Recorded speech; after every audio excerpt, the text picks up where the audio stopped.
Welcome to the Positive Pharmacist channel. Please don't forget to subscribe, to like, ring the bell so that you receive notifications in the future when videos are posted. Also leave comments in the down below about topics you like to see in the near future. So today we'll be talking about anxiety. So some symptoms for anxiety include fear or worry. Some people may experience physical symptoms such as palpitations, shortness of breath, physical pain actually, just like chest pain or body pain, and in worst cases, even insomnia. So there are three main types of anxiety. There's generalized anxiety disorder, there's panic disorder, and social anxiety. Some patients who have ob obsessive compulsive disorder, OCD, may also have some symptoms of anxiety as well.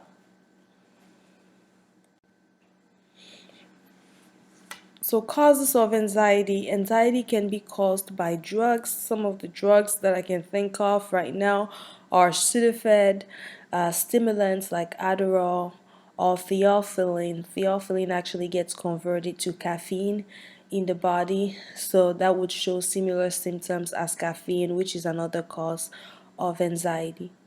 Just to name a few.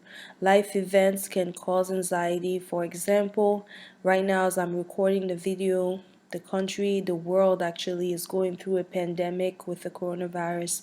So a lot of people are having anxiety of not having a job at the moment, not knowing when their next income is gonna be. It's very stressful and people are on lockdown, so that can definitely cause anxiety for some people. Some medical conditions such as hyperthyroidism can also cause anxiety. So when a patient displays these symptoms, it's good to review their charts and ask them about even over-the-counter medications that they are currently taking that could possibly be causing them to have anxiety, so that the medications can be discontinued if appropriate, or at least that they can have some type of intervention to help with the anxiety. On this slide, we'll be discussing non-pharmacological treatment options. The first one being exercising or yoga. So if a patient does not like to exercise and sweat, they can consider yoga or meditation. The next one is a form of counseling. That's the cognitive behavioral therapy, where the clinician would actually talk to the patient and lead them through some various thoughts about different ways to come to a solution or to solve whatever is causing the anxiety in their life. St. John's wort is another option. This one is over the counter as well as valerian. With the St. John's wort, it's used for depression and anxiety, but it interacts with many drugs. So as pharmacists, it's important for us to find out which other drugs the patient is currently taking before we make a recommendation. As far as the valerian, it's used for anxiety and insomnia, but the patient will need to have their liver function monitored while they are on this medication.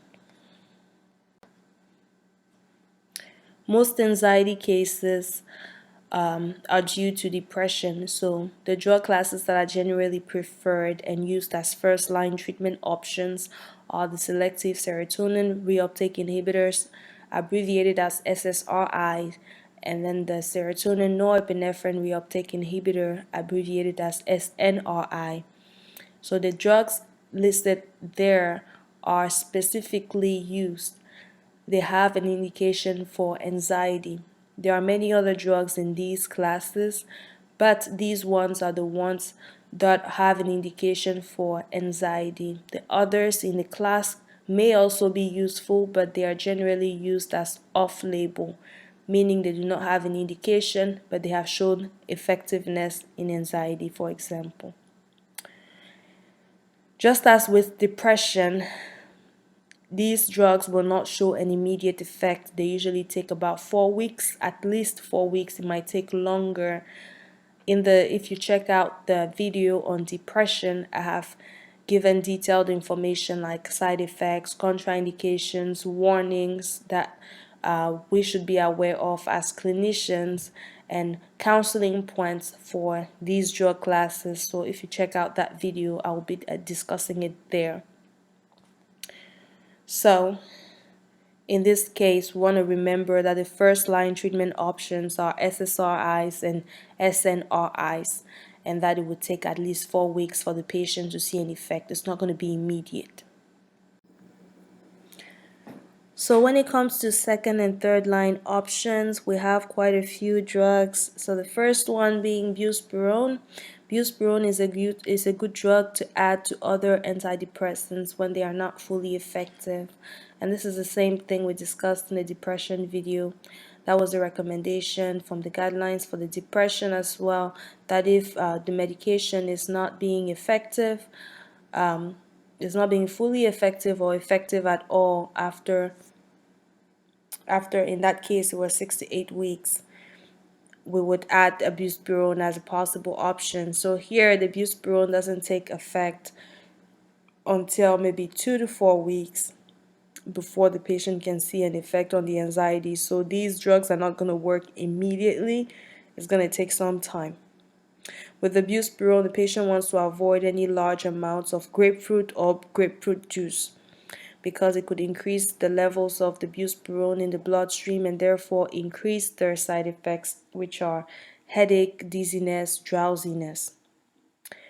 So the next one on our list is hydroxyzine visceral. There's also another type of hydroxyzine which is also indicated for anxiety, and that one is the hydroxyzine hydrochloride. The brand name for that one is Atarax, but here I just included visceral. So the recommendation with the hydroxyzine is that it should be used only short term and on an as needed basis.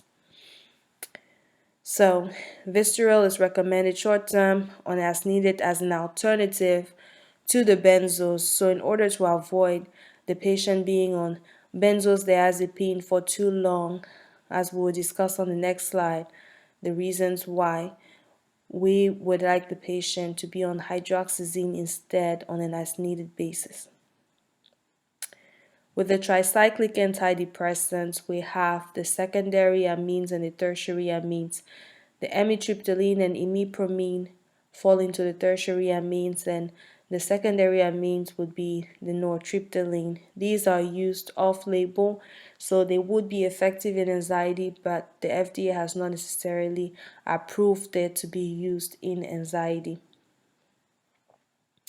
So in the depression video, again, we discussed the side effects, contraindications, and a lot of other details pertaining to tricyclic antidepressants. So if you would like to listen to that, please do click on the depression video after this one.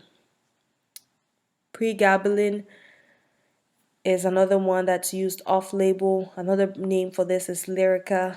It's generally used, mostly used for nerve pain, but it also shows effects on anxiety. So if a patient is having nerve pain in addition to anxiety, this would be a great medication to place them on or to consider for them if it's appropriate. With the propranolol is generally taken for stage fright symptoms such as tremors or increased heart rate. So it's generally taken an hour prior to an event to help decrease those symptoms.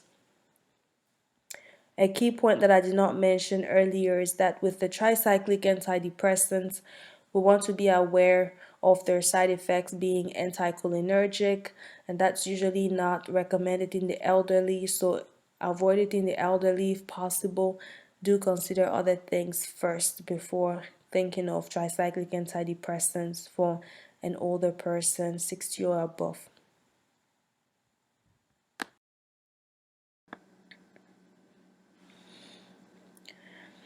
The last line treatment options are benzodiazepines.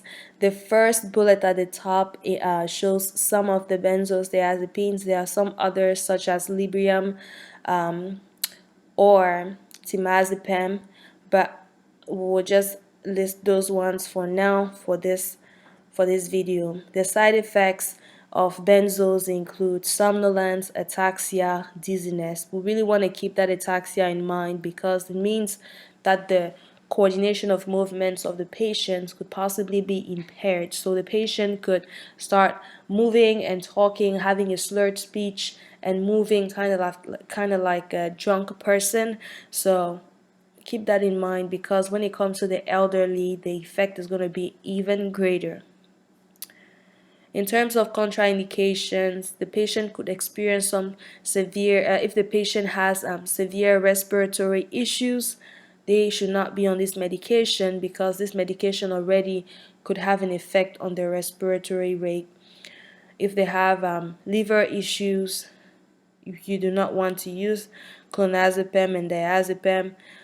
If the patient is less than 6 months of age, you really want to avoid any oral diazepam. So in terms of black box warning, it's very, very important to know that the usage of benzos alongside opioids can cause sedation, respiratory depression, coma, and even death. So it's very important to know that. So another one that's usually added to the list when you think of 3 drugs together that could cause these same side effects, possibly death, is the benzos, muscle relaxants, and opioids. Those 3 together, it's really not recommended, but sometimes some patients do have to be on all 3, but it's very important for us to stress it to them to only take the medications as needed and to stress to them the importance of even having Narcan as well on the side with the opioids if they're going to be on all 3, the combination together, or even if it's just benzos and opioids. Really counsel those patients on possible respiratory depression and sedation. So these drugs are controlled substances. They are Schedule 4 drugs. So the safety risk in the elderly is a big deal. In the elderly, the ones that are safest to use, if you definitely have to use them in the elderly, are the lorazepam, oxazepam, and temazepam. That's why I put lot there to make it easier to remember. The safest ones to use in the elderly are lorazepam, oxazepam, and temazepam. When it comes to pregnancy, these medications can cross the the placenta, so that means they can have an effect on the baby, such as causing birth defects and also causing withdrawal symptoms after birth in the baby. So if a woman is pregnant, definitely look at other options. Do not run to the benzos for immediate effect. It would be safer for that woman to be on a different drug. Same thing for the elderly, on a different class of drugs. These drugs actually have an antidote because they can be so harmful to the patient if not taken correctly. Some people can take it correctly and still experience these bad effects. So we have to be careful with this medication. The antidote for it is flumazenil. So these drugs can have psychological dependence as well as tolerance,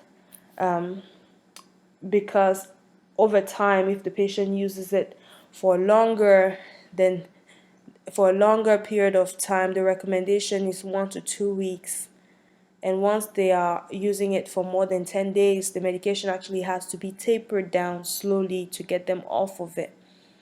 But if it's used for a long period of time, then the patient could develop tolerance, meaning that after some time the medication is not going to be effective at the dose that they were on, and the doctor will need to prescribe a higher dose and slowly get back down to tapering them off of the medication, which would take longer than just 2 weeks.